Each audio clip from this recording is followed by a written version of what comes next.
So now we're on our real final take-home messages. So as you probably know by now, the stats part of this unit is really an introduction to stats, to statistical testing, to statistical methods, and understanding stats in the context of psychology. It might not feel it that way to you. It might feel like it's very, very advanced, because it absolutely does when you're new to all of this stuff.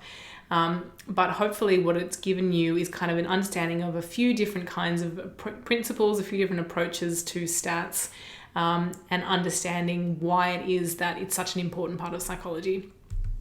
So what this slide is showing you are sort of the most important things from my end that you have taken away from this element of this unit.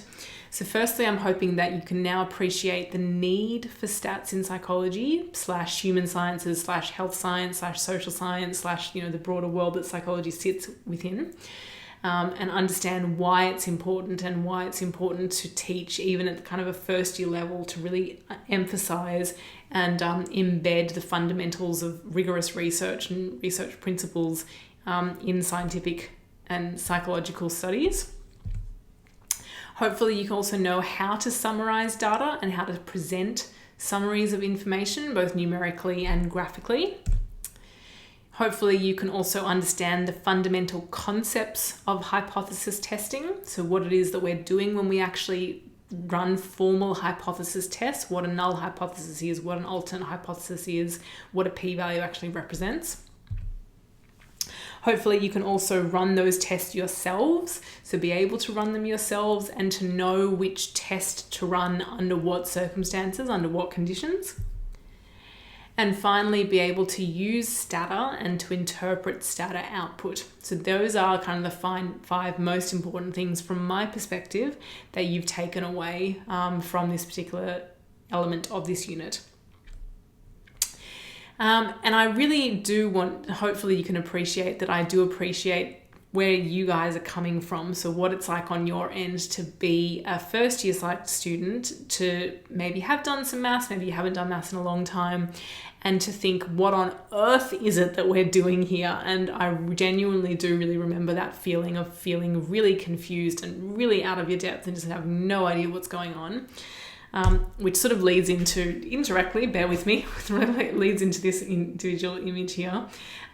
So this image here comes from a conversation that I had with a colleague a few years ago. We were talking about how genuine it is, that feeling of just scrambling and not knowing what it is that you need to do, and how all this stuff fits together when you're, new to all of these concepts and new to psychology, let alone new to statistics, and you're not choosing to do a stats degree, or else you wouldn't be doing a psychology degree.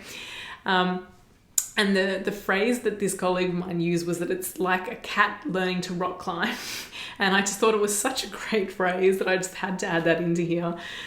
This idea of, something that doesn't seem to make a lot of sense when you first think about it, and how difficult it would be and how dangerous it would be and how scrambly and chaotic it's going to be. But then when you get to the end of it, which maybe you're feeling now, maybe not, but maybe, you might be a bit more like the cat on the right-hand side. So you might be up the top of the mountain. You might be now looking at things from the top, being able to see things in perspective, see how things fit together. Call me an optimist, I absolutely am, but I'm hoping that that's how you're feeling, at least a little bit more so at this point in the term compared to how you might have been feeling at the start. So hopefully by kind of emphasizing the relevance of all of these, mathematical concepts for psychology and contextualizing the stats in the psychology discipline, so using psychology examples, keep coming back to the idea of a psychology research question and psychology hypotheses, hopefully it's a little bit, even if not entirely, it's made it make a bit more sense to you in terms of why we need to do these sorts of things, and to hopefully make you understand that you absolutely can do it. You just need a little bit of time and a bit of patience, and to take a couple of deep breaths when you go through it, I think. That's my advice anyway. All right, so we're wrapping up now our intro to stats. Hopefully it's provided you with fundamentals for your future. So even if you don't go on to do any more psych after first year, even if you don't go on to do any more stats after this particular unit, I'm hoping that it might be helping you to think a bit more critically about the world around you, to evaluate information, to think about whether there's actual evidence for the claims that people are making, because that is such an important thing, particularly in the world at the moment, but really at any time. And for those of you who are going on to do more psychology or doing more research in other disciplines, hopefully it's provided you with the foundations to conduct your own research or to evaluate other people's research. And for those of you who are doing a psych degree, you have more stats and research design ahead of you in the form of our second year unit, so design and stats 2. And for those of you who are going on to do honours or wanting to go and to do honours, then in the third year of your undergrad degree, you've got even more to do, which is design and stats 3. So this unit really is kind of just dipping your toes into the wonderful world of psych stats. There's going to be more memes and more amazing things ahead of you, believe me.